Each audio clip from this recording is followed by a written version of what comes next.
Happy New Year, guys. After the Christmas break, you can see my co-commentators have obviously had a very, very good Christmas indeed.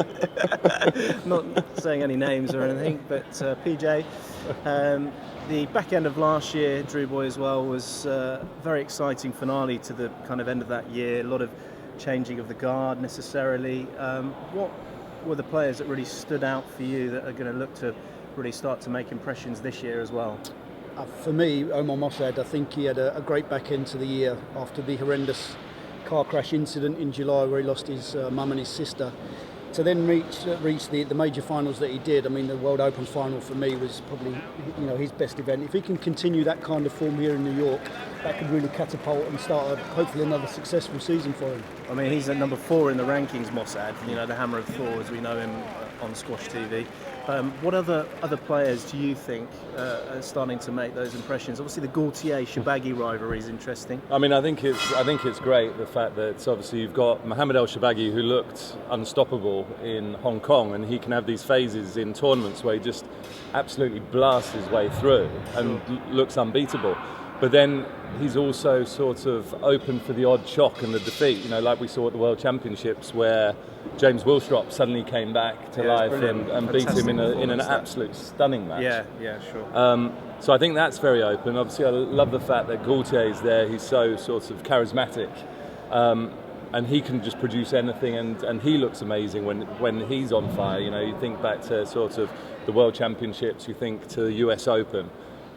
So I think it's very open there at the top, and I think we're lucky enough to be able to have young players coming through like Yamaz and Hishams who can knock out these top boys, but then equally we can have them just on absolute fire where they just romp through a tournament. So I think it's exciting. I mean, what you're saying, the point, you've got this generation that have been at the top. They're all in their kind of mid to lower 30s. James Willstrop's an example, but he's coming back into the fold, so he can always be a little bit of a bogeyman for players. But how important do you think now for Gregory Gaultier has been that kind of that monkey off his back with the World Championships, absolutely. That stress that has always created issues for him for that event? He's now won it.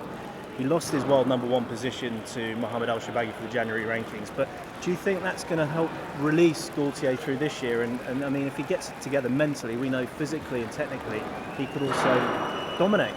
I think it was huge, the fact that he's actually won that World Championships. It was the real sort of thorn in his side for so many years, wasn't it? He'd reached 4 World Finals previously to that Seattle Championships. Now that he's actually got that out of his mind and he's achieved that target and his goal, I think he could really start to push on now and possibly dominate. Yeah. But again, with those chase impact that you're talking about, it really is exciting times now on the tour. Of course, the big anomaly and of interest is whether Ramy Ashour is going to play any of these major events. I mean, we were really looking forward to that World Championship as he was defending champion last year, came into it, and again his body let him down. He's not playing in this event. I mean, he's obviously capable when he's fit of winning any major event, and I mean, we just look at the draws every time to see if he's in really, and I'm sure all the top players certainly do. Well, he's going to be sorely missed, isn't he? I mean, he's such an iconic player, Ramy Ashour. The best player, in my opinion, hands down, on the tour at the moment. I don't see anybody that really can trouble him when he's at his best, but obviously with his absence, again, it just opens up so many different results that potentially could come through this week. It's a great opportunity for so many players. Don't you think it creates that extra interest as well, though, because he's such an enigma that you don't know who's going to rock up. Is he going to be in? Is he going to be out? Then he turns up. Is he going to be fit? Is he not? Yeah. And then all of a sudden, he'll storm through, or he might pull out. And I think the fact that he's just got so much going on with him when he turns up, it really does add to the whole sort of event, doesn't it, around the man? Definitely. I mean, it creates a buzz when he's not playing in tournaments. He's got a huge following on the social media. But we can never write off the Wolf, Nick Matthew. You can't get anyone more hungry, who seems to get leaner every year, and he's 35 years of age, going into his 36th year, stubborn as ever, and he's always looking for those major events, so he can never be written off. I agree. I think it's down to the top 3 now, isn't it? You've got Shorbagy, you've got Nick Matthew, and you've got Gregory Gaultier. I think those 3, the moment they look at a draw and they see that Ramy Ashour isn't playing, they're going to feel that they've got every chance of winning that title. I think with his absence, as I said, he'll be sorely missed. But again, those three will see this as a great opportunity to get 2016 off to a good start. Well, I think one person we know that will have prepared really well for this tournament and wouldn't have been resting on his laurels at Christmas, enjoying too much alcohol and turkey. Why are you looking at PJ? He's more sweet tooth. But it's not PJ, it's Nick Matthew, isn't it? He will come in here fully prepared for this tournament. He'll be looking to start 2016 off brilliantly, I think. Yeah, he will, and we can never miss out the sensation from Colombia. Rodriguez had an unbelievable event here last year. He's the number 4 seed for this event. There's the first major event in Colombia that's going to be on Squash TV. I think you guys are actually not going. Unfortunately for you, it's in Cartagena, which is a very nice holiday place. PJ, I'm shocked that you didn't go down. Well, that's why PJ didn't go. He only goes for business. So that's. But you know, obviously there's a lot of support behind him. He's the best South American player ever. He loves playing here. I mean, he probably sees this as a bit of home territory with all those good memories, and he can also be a danger. Without a shadow of a doubt, he's an entertainer, isn't he? And this is probably, well, this is the player's favourite tournament. It's a very educated crowd here now in New York. At times hostile, but he certainly likes to play up to the crowd. He'll see this as another great opportunity to have another good event. He loves playing in New York. You can see that. You know? Well, I mean, they really got behind him, didn't they? That quarter-final match against Gaultier, I mean, the roof almost came off this building with the fact that they were so behind him, and he just thrived in that situation. So he loves it in here, and he'll be looking to rekindle those memories. Yeah, I do. I mean, I think he definitely needs to kind of make a curve on the entertaining point of view, which is great for all of us. But I think the discipline needs to come back in, which David Palmer he's tried to install. But a lot of excellent stuff, and the names we're pulling out. You know, it's going to be an exciting week, and I just hope that your voice is able to keep up with the quality. Really.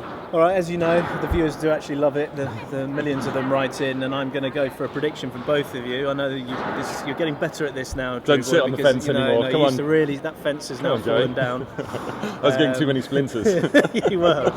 But who's going to win this event, Mr. Drew? I'm going to go on the form of Hong Kong and how strong and solid he looked. I'm going to go for Mohamed El Shorbagy to defend his title here. Okay. And PJ? I'm going to have to agree. And I just want to make sure Ramy Shaw's not playing this event, so just to clarify for you. So without Ramy, I'm going to go for Shorbagy as well. I think it was a difficult end to the season for him, and I think the fact that he didn't win that World Championships, I think as soon as he saw that Ramy had lost in that event, that it was an added pressure for Shorbagy that he couldn't quite handle.